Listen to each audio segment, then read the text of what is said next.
ओम श्री परमात्मने नमः. श्री ज्ञानदेवी गीता अध्याय 4.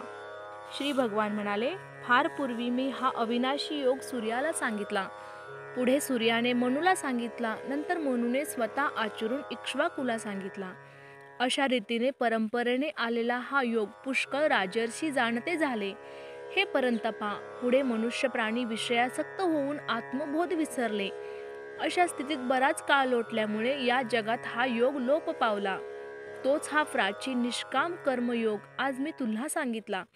ही माझ्या अंतरीची गुप्त गोष्ट आहे, पण ती तुझ्यापासून कशी लपवून ठेवू? कारण तू माझा परम भक्त आणि जिवलग मित्र आहेस. अर्जुनाने विचारले, विवस्वानाचा जन्म फार पूर्वीचा आणि आपला तर आताचा. मग तुम्ही पूर्वी सूर्याला उपदेश केला हे मी कसे खरे जाणावे? श्री भगवान म्हणाले, हे अर्जुना, तुझे आणि माझे पुष्कळ जन्म होऊन गेले. हे परंतपा, ते तुला आठवत नाहीत. पण कोणत्या वेळी कशासाठी अवतार घेतला ते सर्व मला आठवतात. मी अजन्मा, अविनाशी आणि प्राणीमात्राचा अधिपती असूनही स्वतःच्या मायेने आपल्या प्रकृतीचा आश्रय घेऊन निराकार असूनही कार्यासाठी साकार रूप घेतो. युगायुगात धर्माचे रक्षण मलाच केले पाहिजे, म्हणून जेव्हा जेव्हा अधर्म हा धर्माचा पराभव करतो तेव्हा तेव्हा माझे अजत्व बाजूला ठेवून मी स्वतःला सगुण साकार रूपात प्रगट करतो. साधूच्या रक्षणासाठी, दुष्टांच्या नाशासाठी आणि धर्माची स्थापना करण्यासाठी मी युगायुगात अवतार घेतो. हे अर्जुना, माझे जन्मरहित असून जन्माला येणे आणि निष्क्रिय असून कर्म करणे हे अविकारी पण जो तत्वता जाणतो तो देहत्यागानंतर मलाच येऊन मिळतो, पुन्हा जन्माला येत नाही. जे कामना शून्य आहेत, ज्यांना कशाचेही भय वाटत नाही, जे कधीही क्रोधाच्या वाटेने जात नाहीत, जे माझ्या प्रेमात निरंतर निमग्न असतात, जे माझ्या सेवेसाठीच जगतात, जे आत्मज्ञानरूप तपाने तीर्थासारखे पवित्र झालेले आहेत, असे पुष्कळ जण सहजच माझ्या स्वरूपाला येऊन मिळतात. ते मीच होऊन राहतात. जे मला जसे भजतात तसाच मी त्यांना भजतो. हे पार्था, सर्व मनुष्य प्राणी स्वभावताच माझेच भजन करणारे आहेत, पण हे ज्ञान नसल्यामुळे ते अनेक अन्य देवतांची कल्पना करतात. नंतर या लोकी नाना हेतू मनात धरून आपण मानलेल्या निरनिराळ्या देवतांची उपासना करतात. त्यानुसार त्यांना अपेक्षित फळ मिळते, पण ते त्यांच्या कर्माचेच फळ असते. कारण या मनुष्य लोकात खात्रीने कर्मच फळ देणारे आहे, दुसरे कोणी नाही. गुण व कर्म यांच्या भेदानुसार मी 4 वर्ण निर्माण केले.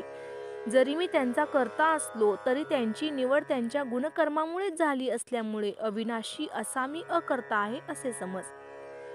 मला कर्मफळाची इच्छा नाही, म्हणून कर्मे मला चिटकत नाहीत. ही वर्ण व्यवस्था माझ्यामुळे झाली, पण मी नाही केली असे मला जो जाणतो तोही कर्मबंधनातून सुटतो. मला अशा प्रकारे जाणून पूर्वीच्या मुमुक्षूनेही कर्मे केली, पण ती मोक्षाला कारण ठरली. म्हणून पूर्वजांनी पूर्वापार जसे कर्म केले तसे कर्मच तू कर. कर्म म्हणजे काय व अकर्म म्हणजे काय या बाबतीत मनाने प्रतिसृष्टी निर्माण करू शकणारे क्रांतदर्शिनी संभ्रमात पडतात. म्हणून मी तुला कर्माविषयी सांगतो. ते जाणल्याने तू संसारापासून मुक्त होशील. ज्या योगे आपोआप विश्व आकाराला येते त्या कर्माने स्वरूप नीट जाणून घेतले पाहिजे. तसेच वर्णाश्रमाला उचित अशा विहित कर्माचे स्वरूप ओळखले पाहिजे.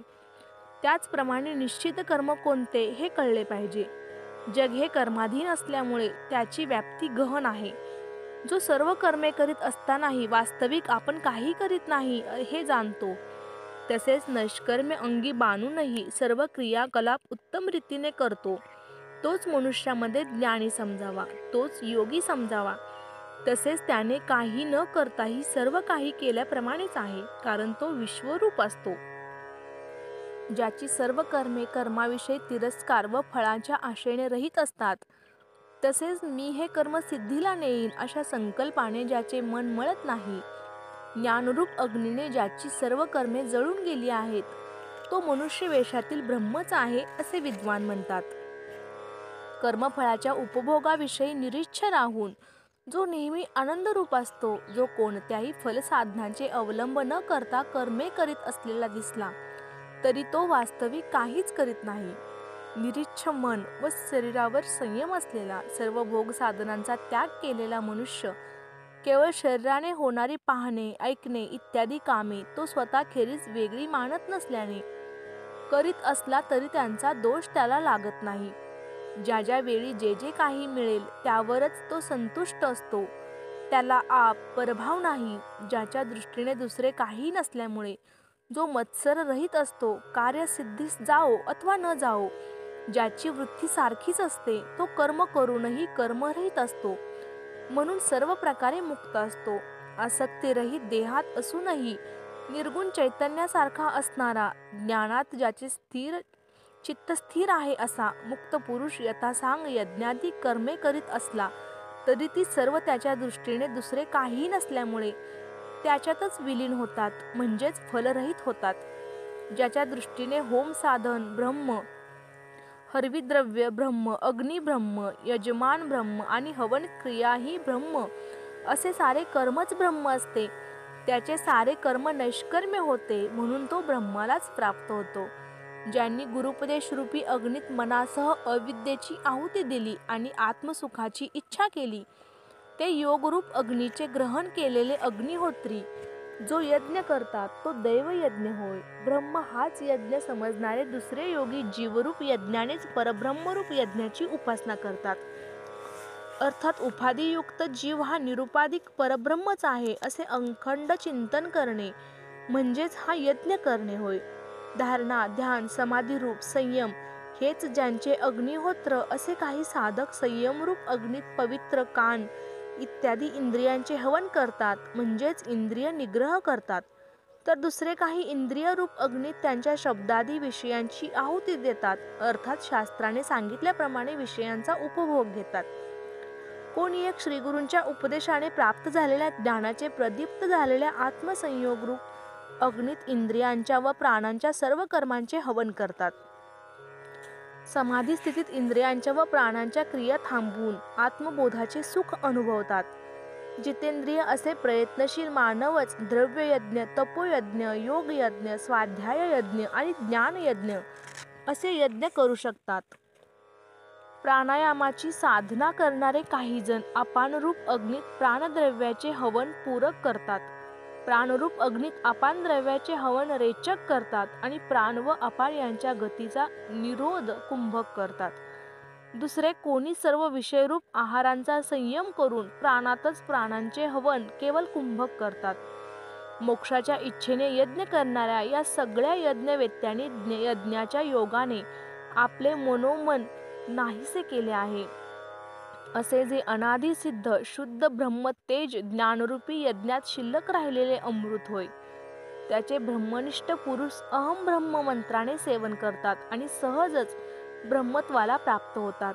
जे संयमरूप अग्नीची सेवा करीत नाहीत त्यांना विरक्ती माळ घालीत नाही, त्यामुळे भोगवासनेने अशांत चित्त असणाऱ्यांना हा लोकही सुखदायक होत नाही. मग हे कुरुश्रेष्ठा, परलोकाची गोष्टच कशाला?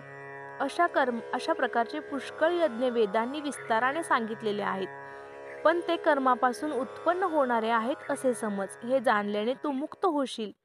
हे अर्जुना, वस्तूंच्या साहाय्याने संपन्न होणाऱ्या यज्ञांना ज्ञानयज्ञाची सर नाही, कारण हे पार्था, परमार्थ सुखाचा ठेवा मिळवून देणाऱ्या ज्ञानात सर्व कर्माची पूर्णपणे समाप्ती होते. ते ज्ञान लाभावे असे मनात असेल तर साक्षात्कारी शास्त्रज्ञानी संतांना मनोभावे शरण जाऊन त्यांची अभिमान सोडून सेवा करून व आपल्याला अपेक्षित ते प्रश्न विचारून जाणून घे. ते तुला त्या ज्ञानाचा उपदेश करतील. हे पांडवा, जेव्हा गुरुकृपा होईल तेव्हा तुला मोहरूप अंधकार नाहीसा होईल. त्यांच्या उपदेशाने प्रकाशाने निर्भय झालेले तुझे चित्त परब्रह्माप्रमाणे निशंक होईल. त्यावेळी स्वतः सहित सर्व चराचर तू निरंतर माझ्या स्वरूपात पाहशील. जरी तू सर्व पापी माणसाहूनही अधिक पाप करणारा असलास तरी सर्व पापसागरातून ज्ञानाच्या नौकेनेच तरून जाशील. हे अर्जुना, प्रज्वलित अग्नी जसा सरपणाची राख रांगोळी करतो तसा ज्ञानरूप अग्नी सर्व कर्माची राख रांगोळी करतो. या जगात ज्ञानासारखे पवित्र काहीही नाही. ते ज्ञान कर्मयोगाने व समाधियोगाने संपन्न असलेल्या मुमुक्षूच्या अंतरंगात आपोआप यथाखाली प्रगट होते. ज्याची गुरु व शास्त्र यावर श्रद्धा आहे, जो साधन तत्पर आहे, जो जितेंद्रिय आहे, त्यालाच ज्ञान निश्चित प्राप्त होते. ज्ञान प्राप्त होताच तत्काळ जिकडे तिकडे त्याला परम शांतीचे साम्राज्य दिसू लागते. ज्याला या ज्ञानाची आवड नाही, ते मिळवण्याची आस्थाही नाही, तो संशयरूप अग्नीत पडून खात्रीने नष्ट होतो. संशयात पडलेल्याला इहलोकीही सुख नाही आणि परलोकीही नाही. हे धनंजया, कर्मयोगाने ज्याने आपली कर्मे पूर्णपणे भगवंतांना अर्पण केली आहेत, आत्मज्ञानरूप खड्गाने ज्याने संशयाचा नाश केला आहे आणि अंतःकरण ज्याच्या ताब्यात आहे, त्याला कर्मे बंधनकारक होत नाहीत. म्हणून हे भारता, अज्ञानामुळे उत्पन्न झालेल्या आपल्या हृदयातील या संशयाचा ज्ञानरूप खड्गाने नाश करून समत्व योगाचा अवलंब कर. उठ लवकर. श्री ज्ञानदेवी गीतेचा 4था अध्याय संपूर्ण. श्री कृष्णार्पण नमस्ते.